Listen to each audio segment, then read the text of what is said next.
Assalamualaikum warahmatullahi wabarakatuh. Bapak-bapak, ibu-ibu, jamaah kajian Sabtu pagi yang insyaallah dirahmati Allah. Alhamdulillah pada pagi hari ini kita bisa bersama lagi di tempat ini di Masjid Muthahirin dalam satu jamaah kajian Sabtu pagi. Alhamdulillah kita senantiasa untuk selalu memanjatkan syukur atas rahmat hidayah dari Allah, sehingga pada pagi hari ini juga kita masih diberikan umur panjang, masih sehat walaupun agak mendung dan beberapa hari ini gerimis karena memang anomali cuaca ketiga ning udan. Tapi kita syukuri saja, tetap kita dalam kondisi fit, insya Allah sehat semuanya. Juga diberikan kesempatan untuk bisa hadir karena mungkin ada saudara-saudara kita yang belum bisa hadir karena mungkin bersamaan atau mungkin belum ada kesempatan. Tapi kita syukuri pada hari ini bapak-bapak, ibu-ibu bisa hadir dari awal, sehingga kalau hadir dari awal itu nanti bisa mengikuti kajian-kajian yang sebelumnya, yaitu tentang HPT, yang mana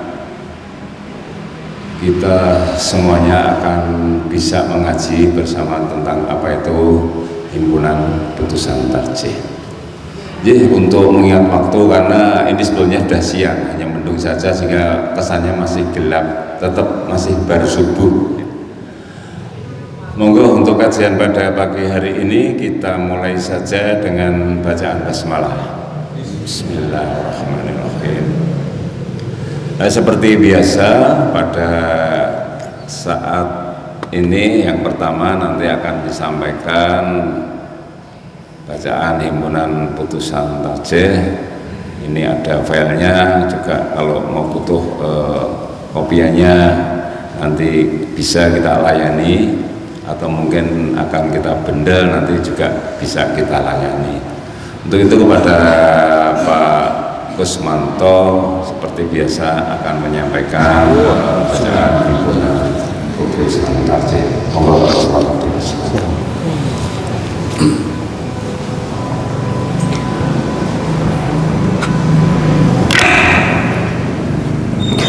Assalamualaikum warahmatullahi wabarakatuh.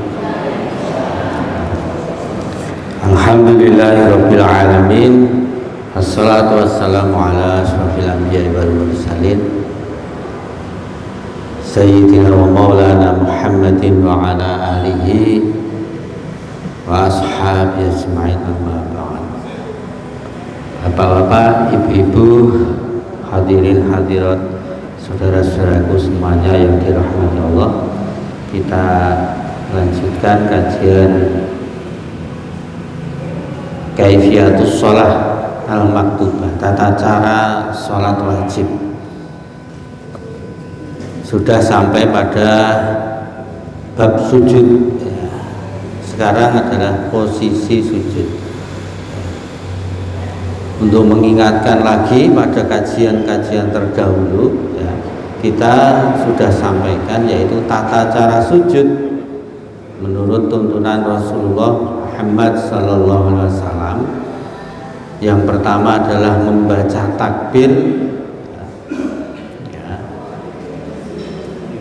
tanpa mengangkat kedua tangan ketika mulai bergerak untuk melakukan sujud. Kemudian kemarin ini yang nomor 1, 2 atau A, B itu kita bahas, kalau tidak keliru itu 3 kali ya. Kemudian meletakkan kedua lutut sebelum kedua tangan. Kemudian ada selingan kemarin, yaitu hukum menambah bacaan doa ketika sujud atau sujud terakhir ya. Walaupun nanti setelah ini juga ada bacaan sujud. Mengingat waktu, kita sampaikan yang ketiga, yaitu merenggangkan kedua tangan dari lambung Jadi ini sudah posisinya sujud, mengangkat kedua siku,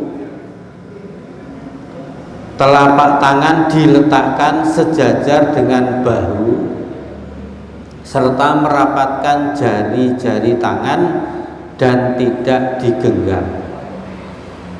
Jadi posisi siku ya, mengangkat kedua siku ini kadang-kadang ada sebagian kecil saudara kita yang sholat ketika sujud itu sikunya diletakkan sama dengan sejajar dengan telapak tangan. Sikunya menempel di tempat sujud itu yang tidak dibenarkan ya. Kita bacakan hadis yang artinya, ini hadis dari Abu Humaid As-Saidi.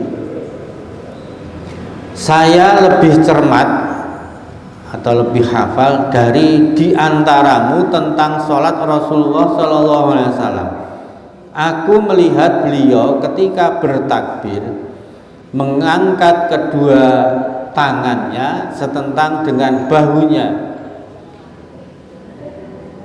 dan apabila rukuk meletakkan kedua tangannya pada lututnya. Nah, kemarin juga sudah kita bahas itu. Lalu membungkukkan punggungnya. Ini juga ya, membungkukkan punggungnya lurus ya. Lalu apabila mengangkat kepalanya, beliau berdiri tegak sehingga luruslah tiap tulang-tulang punggungnya seperti semula. Kalau di hadis yang terdahulu itu disebutkan dilakukan dengan cara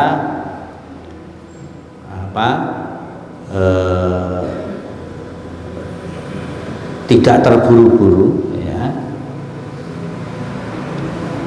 sehingga ketika berdiri itu ya tegak, benar-benar tegak, tidak hanya doyong kemudian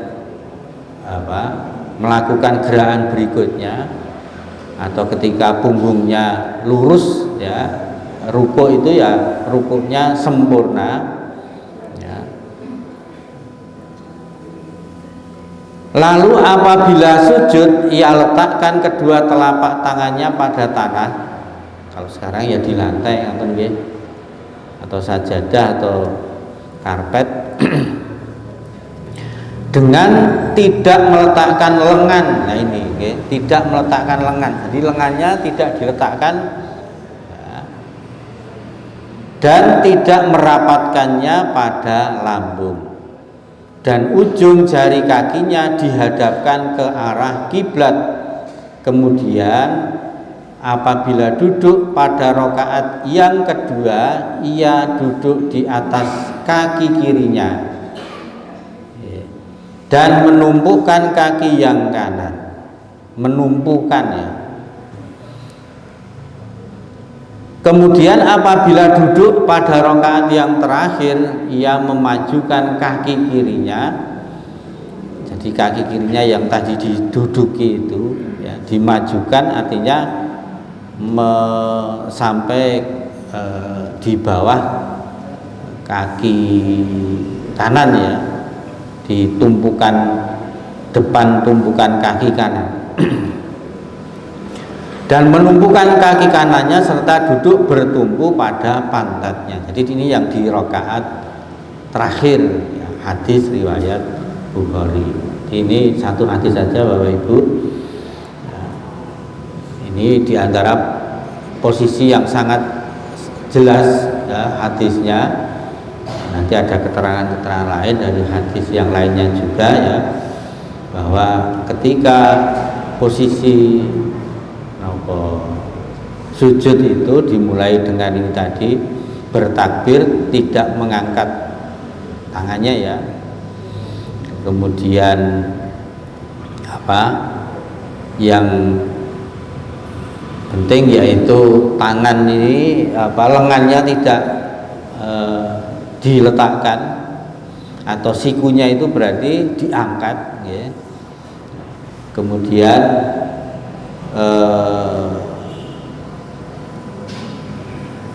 tidak meletakkan lengan dan tidak merapatkan pada lambung. Nah, itu. Kemudian ujung-ujung jari kaki itu menghadap ke arah kiblat. Nah, nanti masih ada bahasan yang lain yang berkaitan dengan bagaimana posisi sujud, ya,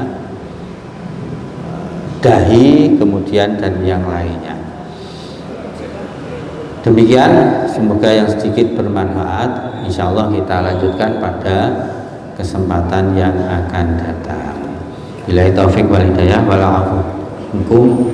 Assalamualaikum warahmatullahi wabarakatuh.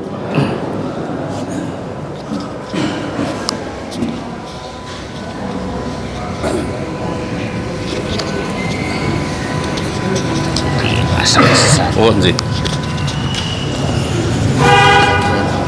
Demikian tadi Bapak-bapak dan Ibu, lanjutan dari bacaan kita di sujud. Mudah-mudahan tadi bisa dipahami. Jadi kita memang harus bisa memahami, karena dari sujud sendiri kan dari awal kita bisa mengaji ada beberapa model atau bahasanya itu apa ya? Untuk video mana, tapi asal masih di dalam ada di dalam APT ini atau ada hadisnya, dalil-dalilnya, itulah yang kita bisa kita ikuti. Tadi salah satunya bagaimana kita menempelkan jalannya agar bukan genggam gitu.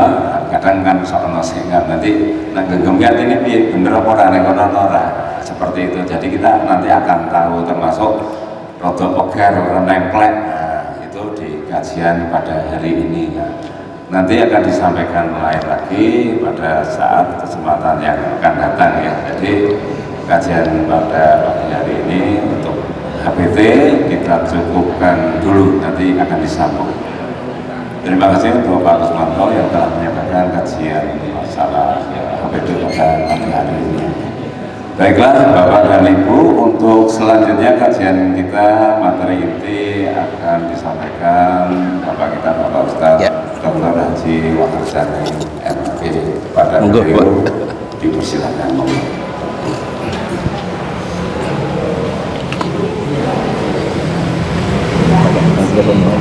Laptopnya.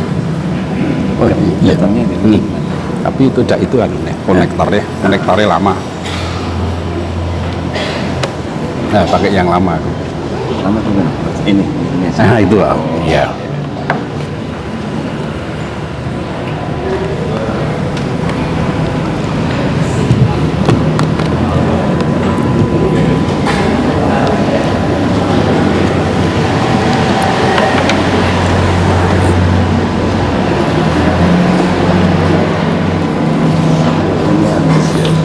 Ini yang bebas.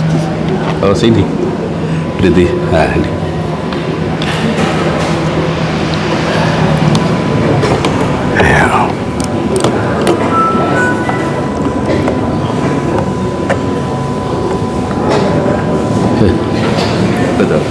Betul. Orang pas mah.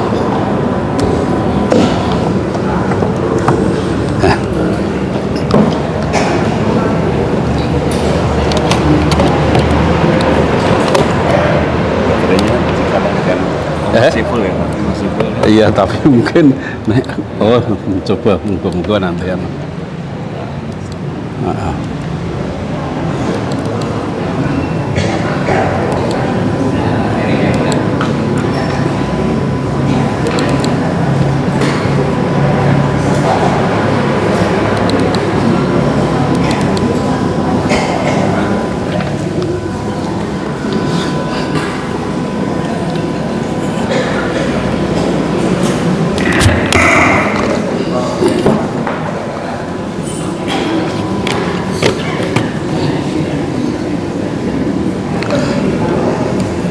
Assalamualaikum warahmatullahi wabarakatuh. Alhamdulillah, alladzi hadana li hadza wa ma kunna linahtadiya laula an hadanallah. Asyhadu an la ilaha illallah wahdahu la syarikalah wa asyhadu anna Muhammadan abduhu wa rasuluh. Allahumma sholli ala Muhammad wa ala alihi wa sahbihi ajma'in. Amma ba'd. Wa qala Rasulullah sallallahu alaihi wasallam bu'itsu li utammima makarimal akhlak. Bapak Ibu, Rasulullah sallallahu alaihi wasallam itu diutus untuk menyempurnakan akhlak manusia, dan Rasulullah itu sebagai teladan, sebagai tepo palupi, sebagai contoh, ya, contoh yang sempurna. Ini Nabi kita Muhammad sallallahu alaihi wasallam, ya. Akhlak itu adalah yang paling dominan bagi Nabi, ya. Jadi ajaran Islam itu ada yang namanya akidah, di dalam Al-Quran namanya iman. Nah, iman itu ada di dalam dada seseorang, dan orang itu imannya tebal atau tipis itu sulit dengan mata dilihat. Imannya tebal atau tipis itu sulit. Ada yang dadanya karena gemuk besar, belum tentu imannya tebal. Tapi ada yang kurus, ya, dadanya kecil, belum tentu imannya juga tipis ini, ya. Maka iman itu yang tidak kelihatan itu diwujudkan. Yang pertama adalah dalam bentuk akhlak atau budi pekerti. Misalnya Nabi memberitahu kepada kita, ya, di antara cabang-cabang iman itu adalah kalau ada orang berjalan melihat duri, maka kemudian dia menyingkirkan. Kalau ada orang Islam berjalan kok ada paku, kemudian diambil dan diberdirikan di tengah jalan, itu berarti tidak ada iman. Jadi itu, ya. Jadi iman itu akan kelihatan kalau diwujudkan dalam kehidupan sehari-hari. Ya, kita dianjurkan oleh Nabi, ada iman atau tidak, ketemu orang, ya, baik dikenal maupun tidak, Nabi menganjurkan untuk mengucapkan salam sebagai sapa. Ya, jadi itu, ya. Walaupun ketika mengucapkan salam mungkin tidak dijawab, tapi juga bisa dijawab, malah sebaliknya, jadi begitu. Ya, ini. Kemudian yang kedua, iman itu diwujudkan dalam bentuk ibadah mahdhah. Dia iman atau tidak, dia sholat atau tidak, jadi begitu. Ya. Dia zakat atau tidak, dia kurban atau tidak, dia membantu shahibul kurban atau tidak, ini adalah iman diwujudkan dalam bentuk seperti itu. Dan zaman Nabi juga tahu ada orang yang sholat selet tapi ternyata termasuk orang munafik. Apa? Yaitu dia ikut membangun masjid, ya, disebut dengan masjid Dirar, dan kemudian masjid itu dibangun dalam rangka kalau Nabi dan sahabat itu masuk ke dalam masjid dan sholat, maka akan dibakar masjidnya itu sehingga Nabi dan sahabat akan mati. Itu ada sahabat Nabi yang sholat tetapi seperti itu. Dan Bapak Ibu, yang keempat adalah, atau yang ketiga, iman itu yang tidak kelihatan itu diwujudkan dalam bentuk muamalah. Contohnya jual beli, ya. Misalnya, maaf Bapak Ibu, beli dengan uang 20.000, kemudian belanjanya 15.000, kok dijujuli 10.000. Maka kemudian apa? Ya, ngerti loh, kok 10, kowe iki ra rugi kok sedekah sama saya, ya. oh kemudian dikembalikan, itu namanya ada iman ya. Bagaimana kalau sudah sampai rumah ya dikembalikan mungkin lain hari, tetapi ngomong kalau kemarin itu mestinya kembaliannya 5.000 tapi kamu beri 10. Nah, jadi begitu, ini iman. Nah, maka pada pagi hari ini adalah akhlak pribadi, salah satunya jujur. Dan jujur ini tidak berdiri sendiri, tetapi ada akhlak atau disertai dengan yang lain. Ya, jujur juga pinter, jujur juga berani, gitu? Ya, jujur juga sholat dan seterusnya. Jadi begitu. Ya, ini akhlak tadi. Kalau Ki Hajar Dewantara itu menyebutnya dengan budi pekerti. Jadi begitu. Kalau orang Jawa bisa unggah-ungguh dan seterusnya. Ya. Kalau dalam bahasa Indonesia bisa karakter, bisa moral, ya, juga bisa mental. Ini akhlak. Ya. Ya, maka di dalam kajian ini diawali dengan ayat Quran. Ya. Ya ayyuhalladzina amanu taqullaha wa kunu ma'as-shadiqin. Wahai orang-orang yang beriman, bertakwalah kepada Allah ya. Dan hendaklah kamu bersama orang-orang yang benar, yang jujur. Nah, ini ya, shadiqin ini adalah orang-orang yang benar ya, orangnya sodik, jadi begitu ya. Ini jujur ya, benar. Kemudian as-sadiqina was-sadiqati dan seterusnya di dalam surat Al-Ahzab. Dan orang-orang yang benar baik laki-laki maupun perempuan ya, orang-orang yang benar di sini adalah orang-orang yang jujur. Sehingga Nabi itu punya 4 akhlak utama ya. Di antara yang penting yang berkaitan dengan pagi ini adalah sidik. Nah, jadi ya, Nabi itu mempunyai akhlak yaitu sidik, yaitu jujur.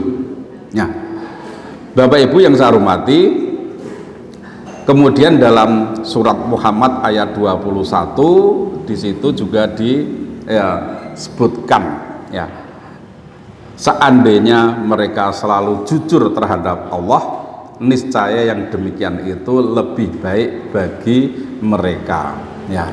Ini Bapak Ibu jujur, jadi begitu ya. Ya, rumah tangga kalau tidak jujur maka ya sulit untuk harmonis, sulit untuk bisa meraih sakinah, mawaddah, warohmah. Tapi kadang-kadang orang Jawa juga karena ada kejadian maka kemudian ada ungkapan jujur kojur, nah, ada begitu ya. Ini diantaranya.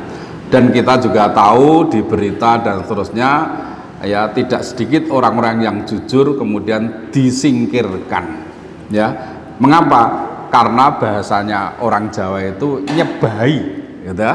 Udah nyebai itu kan sudah apa? Nah, sudah seperti itu. Maka supaya tidak nyebai disingkirkan. Jadi begitu. Nah, ini. Nah, Bapak Ibu, kalau kita itu tidak jadi pemimpin ya, ini melakukan jujur itu bisa gampang. Tetapi kalau jadi pemimpin itu sulit. Jadi begitu. Itu sulit untuk melakukan jujur itu. Tetapi Nabi sebagai kepala negara, sebagai presiden ternyata bisa. Nah ini ya, ternyata apa? Bisa. Ya, bahkan kemudian kaisar-kaisar yang lain di sekitar negara yang dipimpin oleh Nabi itu ternyata juga mencontoh Nabi kejujuran itu dan menjadi undang-undang di dalam negara-negara mereka ini. Jadi begitu. Mengapa? Karena kalau tidak jujur ini repot. Jadi begitu. Ya, sehingga karena pentingnya jujur itu, kalau orang Jawa atau kita semuanya itu untuk menanamkan jujur itu biasanya dengan cerita, dengan kisah-kisah. Dan yang kedua dengan lagu. Ya. Zaman dulu di Nitian ketika saya masih kecil ada PGT. Ya, apa namanya? Ya, pasukan genderang apa namanya? Tambur, trompet. Pasukan genderang trompet. Nah, ini ya kakak-kakak saya seperti Bapak Haji Abdul Syukur dan ya dulu jadi begitu. Ini pada main tambur ya. Saya masih kecil hanya lihat di betek, gitu, di pagar itu ya. Ini apa? Supaya ya mantep pakai lagu ya. PGT siapa yang punya? PGT siapa yang punya? PGT siapa yang punya? Yang punya kita semuanya. Ini apa? Disampaikan dengan lagu. Jadi begitu. Ya. Kemudian ada yang perempuan, itu ada yang laki-laki. Ya. Gerakan genderang putri. Itu ya. Dulu putra putri jadi begitu. Ya. Ada yang jadi mayoret dan seterusnya jadi begitu. Ya. Kemudian kok jadi alman cetu macet itu saya tidak tahu ya. Dulu kok bisa macet jadi begitu ya. Ketika saya Ketua Pemuda Muhammadiyah Ranting Nitian, saya kerjasama dengan Kota Gede. Maka Kota Gede yang membawa drum band, kemudian keliling Nitian ini karena ada acara 1 Muharram. Waktu itu tahun 1982, jadi begitu. Dan ada karnaval, kemudian kita mengundang tari Baduy dari Kulon Progo. Jadi begitu. Tadi untuk menanamkan akhlak itu ya diantaranya dengan lagu. Ya, jadi begitu. Jujur. Ya. Maka ada juga orang Jawa yang mengarang lagu. Jadi begitu ya. Ya, lagu dengan jujur itu. Apa? Ditandai dengan apa? Namanya lagunya itu, tembangnya itu kuwi apa kuwi. Ini ya. Misalnya yang jujur bagaimana? Itu Kembang Menur. Kuwi apa kuwi kembange menur. Sing tak puja-puji ayo padha jujur. Merga yen do jujur negarane makmur. Piye to Mas kuwi? Iya ngono kuwi. Ini supaya apa? Supaya jujur itu bisa masuk ini ya. Dan insya Allah 2024 kita hanya memilih pemimpin yang jujur ya. Tapi jujur harus disertai yang lain. Ya benar, jujur, ya berani ya. Dan kemudian sudah punya apa contoh ya, dia berbuat jujur. Baik, hadis nomor 54 di sini ya, fal awal ani bani Mas'udin anin nabiyyi qala inna sidqa yahdi ilal birri wa innal birra yahdi ilal jannah wa innar rajula la yasduqu hatta yuktaba indallahi siddiqon wa innal kadiba yahdi ilal fujur wa innal fujura yahdi ilan nar wa innar rajula la yakdzibu hatta yuktaba indallahi kadzaban. Ya.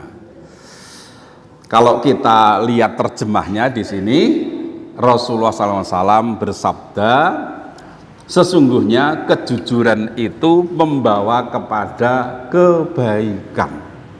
Nah ini ya. Jadi kejujuran itu membawa kepada kebaikan. Nah itu ya. Jadi tadi kalau memberi kembalian mestinya 5.000 kok 10 dan dikembalikan, akhirnya yang jual itu apa? Percaya, jadi begitu ya. Dia utangnya malah ditawani utang rapopo, jadi begitu. Ini karena apa? Sudah dikenal dia adalah amanah dan jujur atau jujur. Kemudian ya, dan sesungguhnya kebaikan itu membawa ke surga. Saya ulangi lagi, sesungguhnya kejujuran itu membawa kepada kebaikan dan sesungguhnya kebaikan itu akan membawa ke surga. Nah, dan sesungguhnya seseorang selalu berbuat jujur sehingga ditulis di sisi Allah sebagai seseorang yang jujur. Sesungguhnya kedustaan goroh membawa kepada kejahatan, dan kejahatan itu membawa ke neraka. Dan sungguh orang yang selalu berbuat dusta sehingga akan ditulis di sisi Allah sebagai seorang yang pendusta. Nah, ini jujur ya. Ya, untuk supaya jujur ini dilaksanakan, dulu ada warung jujur yang berakhir dengan entek-entekan. Nah, ini ya, warung jujur. Jadi begitu. Saya tidak tahu sekarang sudah tidak ada lagi karena entek-entekan. Jadi begitu ya. Ya, mengapa entek-entekan? Jujur saya mengambil banyak ya, dan orang bayar. Nah, itu jujur. Ya, maksudnya padahal tidak begitu ya. Nah, ini jujur. Ya. Ini hadis yang pertama. Kalau kita lihat ya, kosakata yang ada di dalam hadis tadi yaitu albir. Ya, lemoco albir, karena kalau diwoco albir itu beda, jadi begitu pakai ya. Albir itu adalah sebutan menyeluruh bagi segala bentuk kebaikan. Maka ada istilah birrul walidain, berbuat baik kepada orang tua. Berarti bir kepada orang tua, berbuat baik kepada orang tua itu apa? Ya, dari segi pasemon atau muka dengan orang tua senyum ya, ya selalu menampakkan apa, rasa senang sehingga orang tuanya senang, mendoakan, mencukupi semua kebutuhannya dan seterusnya. Bahkan kalau orang tuanya sakit, raiso opo-opo ya digendong, didusi dan seterusnya seperti itu ya. Dan kalau sudah meninggal didongake dan seterusnya. Pirang-pirang atau banyak kebaikan itu namanya albir. Nah, itu diantaranya. Kemudian yang kedua, yahdi, membimbing atau mengantarkan. Nah, ini tadi ya, dalam hadis tersebut ya, ya disebutkan di sini ya. Nah, ya. Inna sidqa yahdi ilal birri. Sesungguhnya sidik atau kejujuran itu membimbing, membawa kepada kebaikan, dan kebaikan itu akan membimbing menuju surga. Jadi begitu ya. Ya, kalau sudah seperti ini kemudian dikembalikan kita makdek, aku kok ora jujur ya. Jadi begitu, ini diantaranya ya. Ya, ini seperti itu ya. Kemudian kosakata selanjutnya yaitu fujur ya. Fujur itu adalah sebaliknya, yaitu perbuatan buruk. Nah, jadi kalau dalam Al-Quran fa'alhamaha fujuroha wa taqwaha, dan Allah memberikan kepada kita itu adalah karakter sifat yang menuju ke buruk dan yang menuju ke takwa. Jadi di dalam diri kita itu ada sifat yang jelek dan yang baik. Yang jelek itu kemudian didukung adanya hawa nafsu, dan di luar ada setan. Kalau yang baik itu adalah hati nurani kita. Ya, kemudian didukung oleh malaikat-malaikat Allah yang tidak disebutkan namanya, tetapi tiap hari adalah menggerakkan hati kita untuk senang berbuat baik, kemudian beribadah, mendoakan supaya kita diampuni dan nanti masuk surga. Tiap hari ada malaikat yang seperti itu. Sehingga Bapak Ibu ngaji di sini itu ditutke malaikat, digerakkan dari rumah ya, ayo ngaji. Ngaji itu baik, albir membawa kebaikan. Kemudian ibu-ibu dandan ya. Setelah dandan kemudian ngerogoh dompet, mungkin 5.000, mungkin 10, bapak-bapak juga begitu. Ini ada malaikat dan ada hati nurani, cocok ya. Jadi begitu, Sampai di sini kemudian apa? Ya, sementara hilangkan hal-hal yang marake sebah tadi, sebel dan seterusnya sementara. Jadi begitu ya. Nanti kembali lagi kelingan utang dan seterusnya ya ora apa-apa. Tapi kalau sudah ngaji seperti ini apa? Malaikat ada tadi menggerakkan. Yang kedua, malaikat datang ke sini untuk hadir juga. Jadi pengajian ini dihadiri juga oleh malaikat. Jadi begitu ya, mendoakan kita dan seterusnya. Sehingga biasanya kalau pengajian itu ayem, apa nih ono gorengane atau seneke, ya tambah ayem lagi ya ini ya. Jadi ibu-ibu dan bapak panitia muthahirin itu pinter. Jadi begitu, ini diantaranya. Jadi begitu ya, refreshing itu tidak harus datang ke Parangtritis atau ke Pantai Baru. Kemarin karena ada yang ke Pantai Baru ternyata ombak gede kelekaran kabeh doan gitu.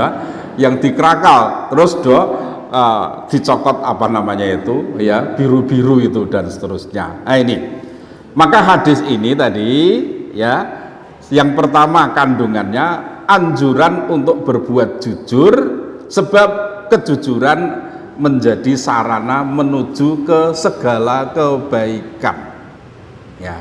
Yang kedua, larangan berbuat dusta dan anjuran agar tidak menganggap enteng terhadap kedustaan atau goroh, sebab goroh itu menjadi sarana menuju ke segala kejahatan. Ini barang siapa yang membiasakan diri dengan kejujuran, maka itu akan menjadi perangai baginya ya. Barang siapa membiasakan dusta, maka itu akan menjadi karakter baginya.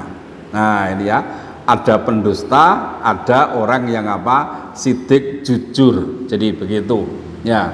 Dan kalau sudah dijelaskan seperti itu, maka Allah mengatakan wahadainahun najdain, dan saya pilihkan kamu dua jalan, jujur dan dusta. Milih endi?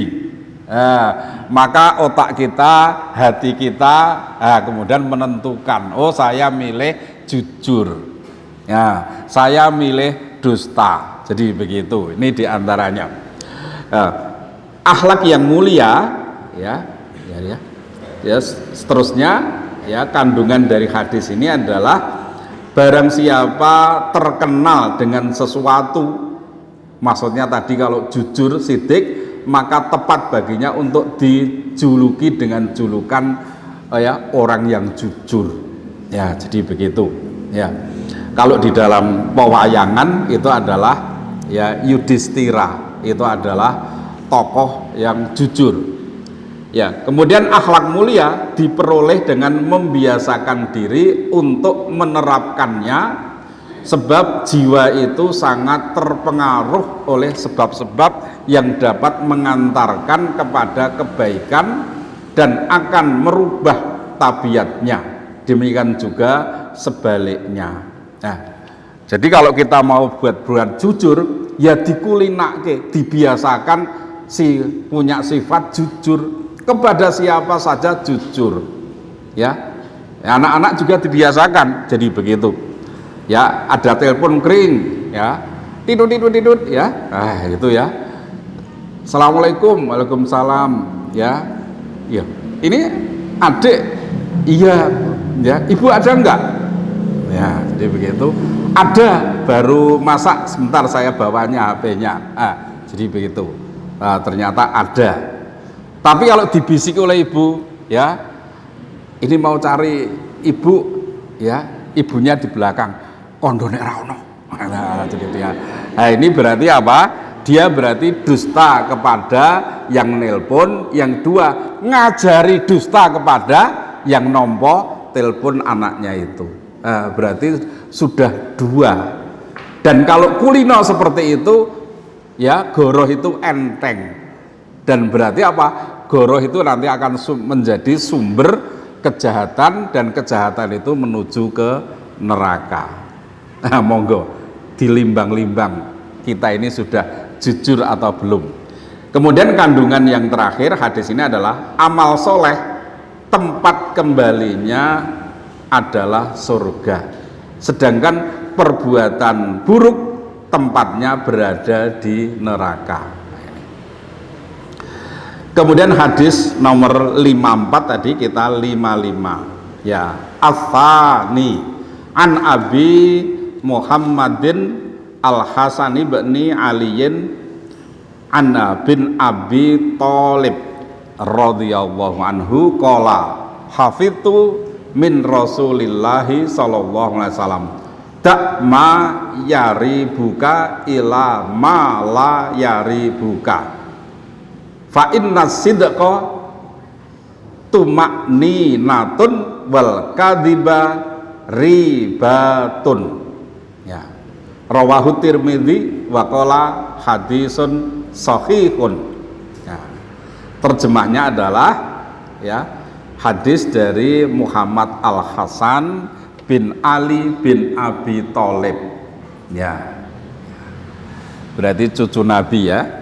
Ia berkata, aku pernah menghafal dari Rasulullah SAW, tinggalkanlah apa yang membuatmu ragu-ragu menuju kepada apa yang tidak membuatmu ragu. Sesungguhnya kejujuran itu merupakan tumakninah atau ketenangan, sedangkan kedustaan merupakan keraguan. Bapak Ibu yang saya hormati ya, dalam hadis itu ada yari buka ya. Yari buka itu maksudnya yang membuatmu ragu, mamang, bimbang dan tidak yakin benar terhadapnya. Sedang tumakninah itu adalah keteguhan hati, tidak guncang, diiringi dengan ketenangan jiwa ya. Ya, tumakninah.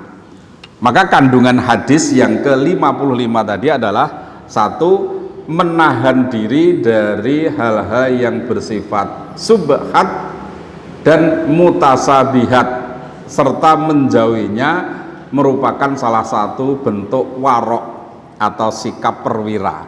Warok itu perwira. Sesungguhnya sesuatu yang halal lagi murni tidak akan tercampuri dengan keraguan di dalam hati seseorang mukmin. Barang siapa yang menjauhi subhat berarti dia telah menyelamatkan agama dan kehormatannya. Nah, ini tadi yang disebut dengan apa? Kandungan hadis tadi, ragu-ragu tadi. Jadi kalau kita misalnya sholat gitu ya, ragu-ragu, saya tadi sholat isya 2 rakaat apa 3 ya, nah, itu ya, ragu-ragu, maka diputuskan waktu sholat itu ya 2 atau 3, dipilih yang kecil 2, jangan malah 4 gitu, tapi 2, ini ragu-ragu ya. Jadi begitu ya. Ketika bapak-bapak Jumatan ketika mendengarkan khutbah kok tertidur, nah, jadi begitu ya. Kemudian bangun komat, jadi begitu, ragu-ragu, saya tadi kentut atau tidak, maka diputuskan tidak, bisa begitu. Tapi yang kedua apa? Diputuskan kentut, kemudian apa? Langsung wudhu, maka dengan wudhu itu akan menghilangkan keraguan. Jadi begitu ya, ini begitu ya. Ini menetapkan ini halal atau haram. Kalau daging kurban yakin itu adalah apa? Halal. Jadi begitu. Ini ya yang pertama yang berkaitan dengan ini ya. Kemudian tadi kejujuran itu akan membawa ketenangan ya. Kemudian dusta ya, itu akan membawa keraguan. Jadi begitu ya. Ini ditegaskan oleh hadis di sini ya. Bapak Ibu, selanjutnya masih kandungan hadis, kembali ke hati ketika ditimpa keraguan. Apa yang menjadikan hati merasa tenang dan hati terasa lapang, maka hal itulah yang disebut dengan kebaikan dan suatu hal yang halal. Sebab kebaikan akan menjadikan hati merasa tenang. Sedangkan sebalikan atau kebaliknya dari itu adalah dosa, haram dan keburukan yang menjadikan hati merasa gundah ya dan tidak tenang. Dianjurkan agar di dalam hati tidak terdapat kecenderungan yang telah mendahului atau hawa nafsu yang telah menguasai, karena kesimpulan terakhir nilai merupakan bayangan dari permulaan yang telah ada sebelumnya. Jadi kalau kita ragu ya ragu terus, jadi begitu ya. Tapi kalau kita tidak ragu maka akan membawa ketenangan. Hadis yang ketiga. Yang ketiga, al-thalithu an Abi Sofyan Sahri bin Harbin radhiyallahu anhu fi haditsit tawili fi qissati dan seterusnya. Nah, ini hadis ini panjang ya. Jadi begitu ya. Qala Hiraklu ya, famadza ya'murukum ya'nin nabiyyu. Qala Abu Sofyan qultu yaqulu u'budullaha wahdahu wa la tusriku bihi syai'ah watsruku ma yaqulu aba'ukum wa ya'muruna bis sholati was sidqi wal afafi was silati. Muttafaqun alaih ya. Dari Abu Sofyan Sahr bin Harb radhiyallahu anhu, semoga Allah meridhoi Abu Sofyan, dalam sebuah hadis panjang mengenai kisah Heraklius ya. Siapa Heraklius itu? Heraklius itu adalah seorang kaisar yang pernah disurati oleh Nabi untuk mengucapkan syahadat tanda masuk Islam ya. Tapi ternyata surat itu kemudian diterima dengan baik-baik, terus disimpan terima kasih kepada Muhammad. Nah, ini kemudian Raja Heraklius itu atau Kaisar Heraklius itu kemudian pernah juga ada orang sahabat Nabi yang sholat dan seterusnya tadi ya, tetapi oleh Nabi disebut munafik, maka membuat proposal bersama 12 orang dan kemudian proposal itu dikirim kepada Raja atau Kaisar Heraklius. Proposal itu intinya adalah untuk pembangunan masjid lengkap dengan rupiahnya, dan kemudian dibaca oleh sekretaris raja atau Kaisar Heraklius, kemudian diberi tanda setuju. Maka Raja Heraklius langsung tanda tangan setuju dan uangnya kemudian dikirim ke salah satu pemimpin 12 tadi, namanya Abu Al-Amir. Dia dekat dengan Nabi. Nah, kemudian apa? Setelah itu masjid itu dibuat, dan kalau masjidnya itu misalnya masjid Nabi itu yang Masjid Kuba itu di sini ya, kemudian puskesmas itu adalah masjid yang dibuat, jadi dekat sekali jaraknya. Setelah dibuat maka kemudian ya 12 orang tadi duduk-duduk di sana dan kemudian menunggu Nabi dan sahabat. Ketika Nabi kurang dari perang Tabuk, maka dicegat oleh seseorang yang namanya Nabi menyangka itu sahabat Duhyah, tapi ternyata ya dia bukan, dia adalah malaikat Jibril yang menyamar sebagai seorang laki-laki dan menemui Nabi, kemudian langsung membaca wahyu Allah, yaitu surat At-Taubah ayat 7-10. Dan Nabi kemudian setelah itu malaikat itu pergi. Jadi sahabat pada tahu siapa malaikat itu. Setelah pergi, Nabi kemudian mengatur ya prajurit yang sakit, yang dia naik kuda, oleh Nabi diminta untuk ikhlas turun naik unta. Nah, kemudian apa? Prajurit yang sehat-sehat kemudian apa? Diminta naik kuda dan satu bergodo. satu kompi, dan suruh duluan menuju ke Madinah, dan kemudian satu bergodo 40 orang itu kemudian merusak masjid tersebut karena perintah Allah.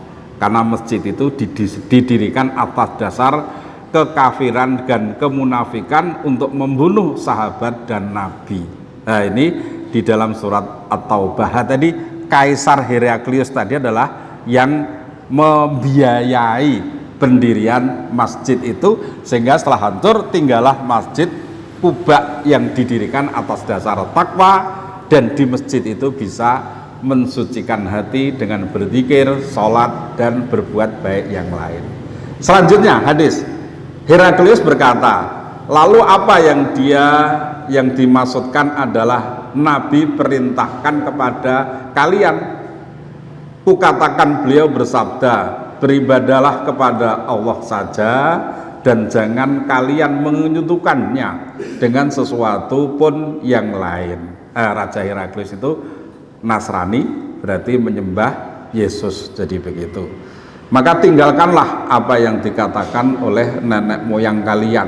Selain itu, dia menyuruh kami mengerjakan sholat, berbuat jujur, menjaga kesucian, dan menyambung tali silaturahim.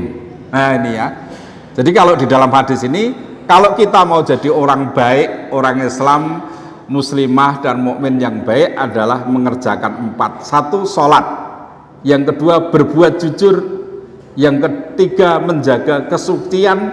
Dan yang keempat adalah bersilaturahim. Jadi begitu. Semoga setelah jelas apa itu jujur tadi, ya, maka kemudian tinggal kita sudah diberi ajaran, semoga kita mulai sekarang, mulai untuk merintis menjadi punya karakter, punya akhlak jujur, karena jujur akan membawa kebaikan, dan kebaikan akan membimbing kita menuju Jannatun Naim, surga yang penuh nikmat. Bapak Ibu, sudah lebih 6 menit, jadi begitu ya. Tapi tadi juga mundur. Apa ada yang mau bertanya? Ya. Nah, ini Mas Protokol sudah kesini, berarti mau nutup ini. Ya.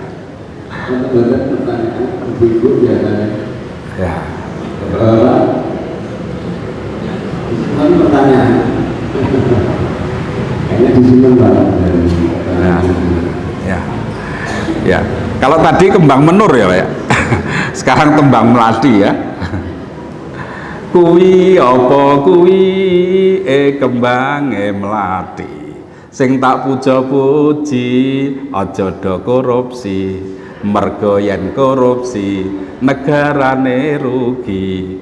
Piye to Mas kuwi? Iya ngono kuwi. Nah, ini ya. Ini kembang melati. Ya, semoga dengan kalimat pendek kembang melati tadi ya, pengajian ini ya sampai di sini dulu. Kita lanjutkan nanti sifat-sifat yang lain sehingga kita akan menjadi orang Islam yang kafah, yang utuh. Jadi begitu. Dan orang yang seperti itu nanti akan masuk surga, dan di surga nanti tidak ada orang yang gereng-gereng, sakit perut, sakit asam urat dan seterusnya. Ya, semuanya jadi mudah semuanya dari itu ya, sehingga kita senang jadi gitu ya, ketemu sama, bahkan nanti bisa mendirikan PGT, pasukan genderang tambur tadi ya. Jadi begitu, ini diantaranya. Saya kira itu saja dulu. Kalau ada khilaf dan salahnya mohon maaf. Assalamualaikum warahmatullahi wabarakatuh. Waalaikumsalam. Terima kasih. Jadi kajian satu hari ini. Jadi kita sudah mendapatkan materi bagus tentang kejujuran, kita bisa implementasikan. Artinya kalau sudah tahu ya bagaimana kita bisa terapkan.